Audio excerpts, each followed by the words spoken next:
This is the town of Quebradillas. And like a lot of other places in Puerto Rico, it has beautiful views. But it was sort of a hidden gem, a small and lesser-known town by non-Puerto Ricans. But some locals say that's changing. Vienen esta gente de otros países americanos y ven todo esto y enseguida lo que le viene es dollar signs, como dice, dollar signs en la mente. I'm packing here. This is the next place I'm packing. Now some Puerto Ricans are having to pack their bags and move out. Nos están sacando de nuestro lugar. Cuando abramos nuestros ojos no vamos a tener isla y vamos a ser un Puerto Rico sin puertorriqueños. And as more Puerto Ricans are feeling displaced, tensions are rising. O sea, si tú eres un colonizador, porque eso es lo que está pasando, están comprando nuestras tierras, están comprando nuestras casas, que se vayan. Punto. ¿Sabes? Que no. Uno, que no venga. Dos, que te vaya. I'm starting this video with the story of this building, an 18-unit apartment complex in Quebradillas with an ocean view.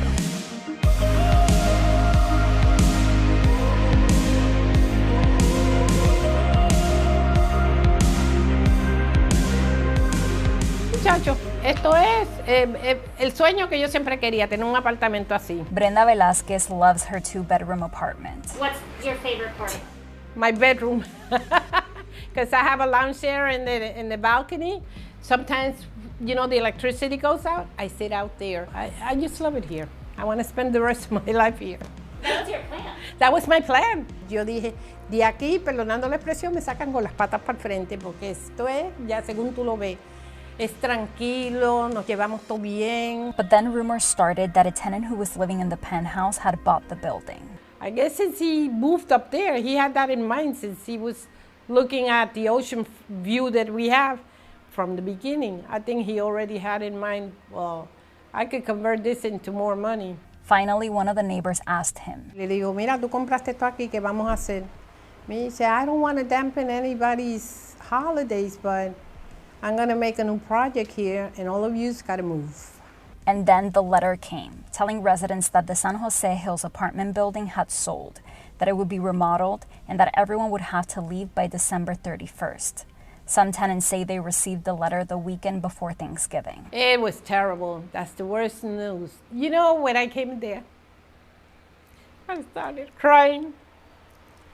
I started crying because I said, I can't believe this, that we got to move from here. And it still hurts. It still hurts. But there's nothing we can do. It really hurts.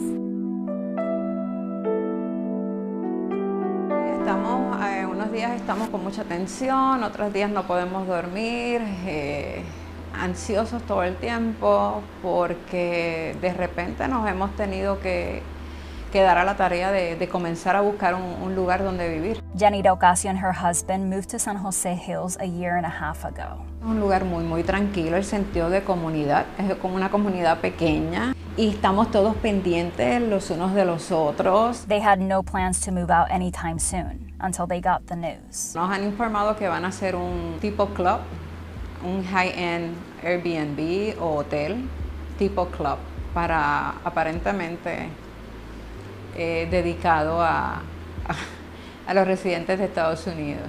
¿Y por qué hace así? ¿Qué le parece eso? Me indigna que nos siguen sacando de nuestro Puerto Rico, de nuestra tierra. The new owner called a meeting with all the tenants about a week after sending them the letter. Nos dijo que estábamos pagando por debajo del precio, que esto realmente costaba mucho más que eso. This is ridiculous, fue lo que dijo. And the apartments you got, you know how much they would cost in San Juan?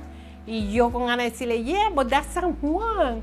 This is Quebradilla. Esto es un pueblo chiquito. I just had no idea that there were people in there paying $600. It's wild. Giovanni Feroci is the person behind 51 Club Quebradillas, the newly formed limited liability company that now owns San Jose Hills. I mean, the building is it's a gated community with parking. It has amenities, it has a pool, tennis courts. The very large units, 6 of them have full rooftop decks. I don't know of literally anywhere. And I'm Italian. I don't think I could go to Italy and find anything like it's wild. Feroci was a state senator in Rhode Island for the Republican Party. He ran for governor of the state but lost in the primary. He then moved to Puerto Rico and became a resident in 2019. He also registered under Act 22, now part of Act 60, which allows newcomers to pay zero capital gains tax when they move to Puerto Rico.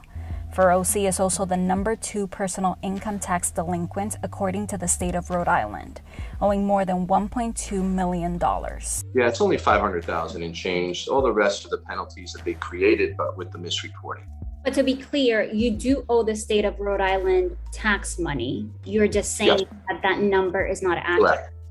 That's correct. You know, one of the things I really appreciate about Quebradillas is it's a beautiful little town, but everyone here is, it's still like, you know, the olden days. You go to church, it's packed. When Feroce moved to Puerto Rico, he first rented an apartment in the San Juan area, but then he visited Quebradillas and decided to stay. It was kind of a no-brainer for me to pay $1,100 to have the apartment I have now compared to what I was paying in Condado. Feroce says he's been wanting to buy the building since he moved in. I just thought it was a gorgeous building and it had a lot of opportunity. He bought the building through his company for $1.8 million in August.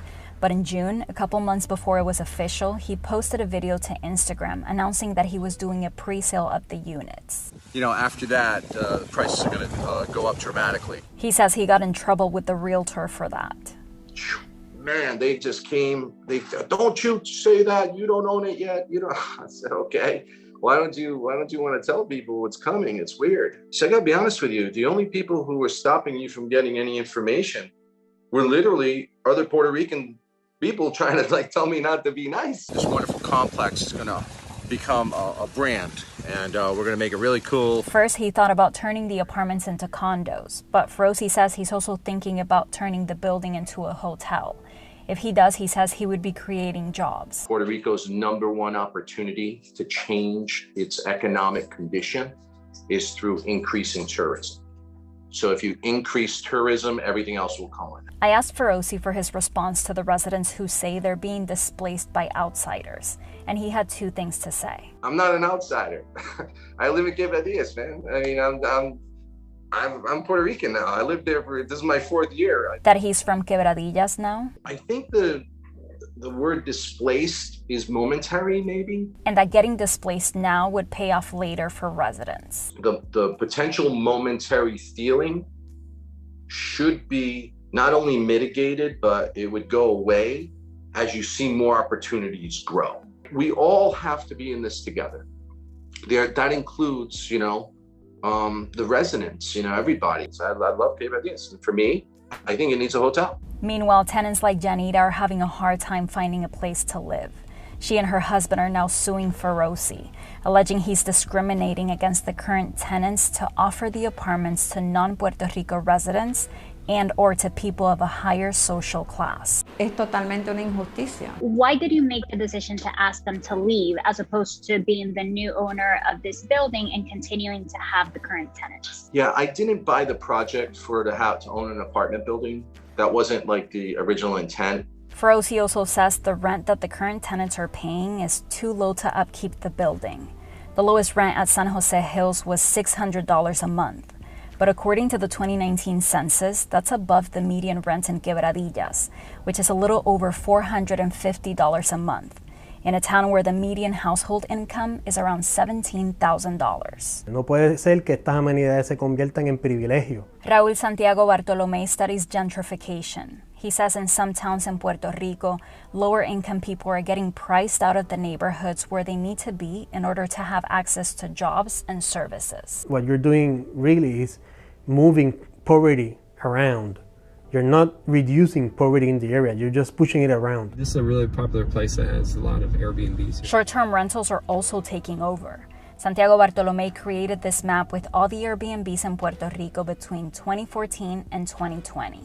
He says the more Airbnbs, the fewer housing options for local residents. It makes housing more expensive for long-term residents, but at the same time, it's attractive for investors and property owners because it provides a way to make a quick buck, so to say, a lot quicker than renting them in the long-term rental market. That's attracting investors to buy multiple properties in Puerto Rico to then rent them out on Airbnb. In his study, Santiago Bartolomé found that just 10 hosts had a combined total of more than 600 properties listed, making almost $18 million in 1 year. Whatever money is accrued stays mainly with the property owner.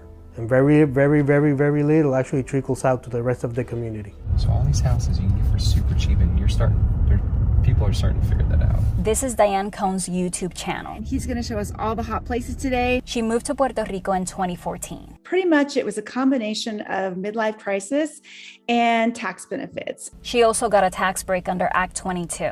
She moved back to the States shortly after Hurricane Maria, but she has continued to make videos about her experience in Puerto Rico. Every once in a while, I'd come back to Puerto Rico just because that's what the algorithm rewarded me for. Because every time I did something in Puerto Rico, I'd get views and subscribers and comments and all the interaction that any creator wants on their channel. Wow, look at this beach.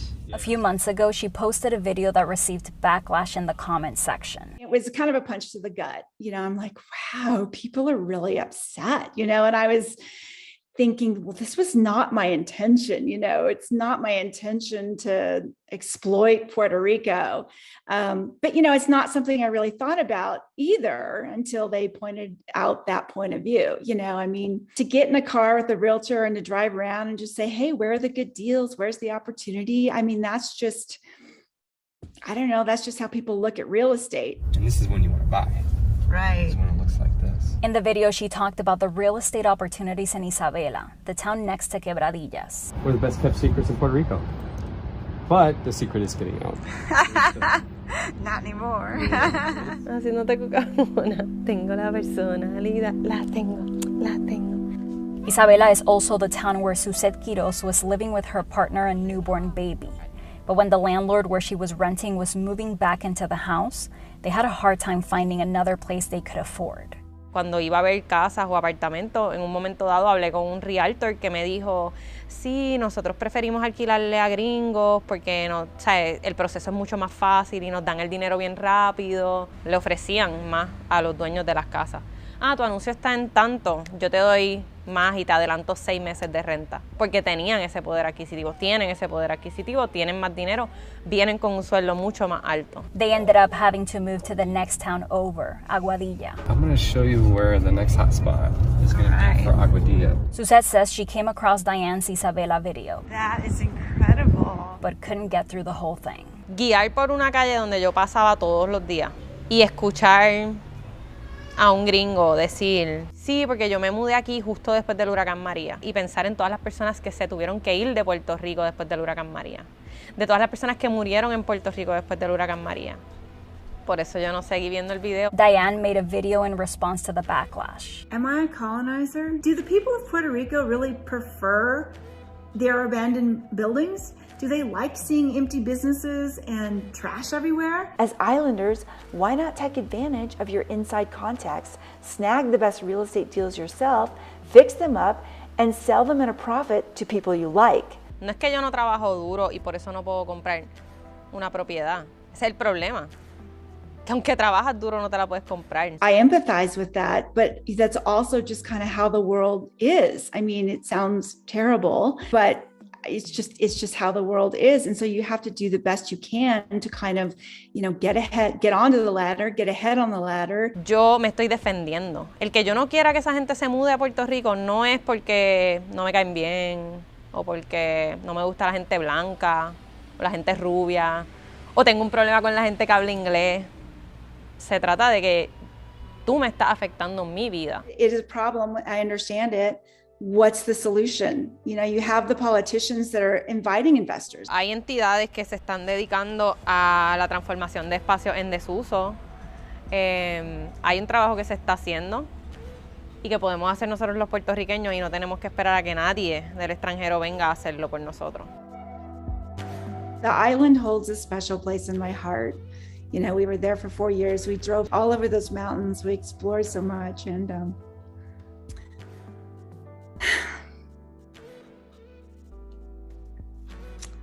yeah, it's a beautiful place.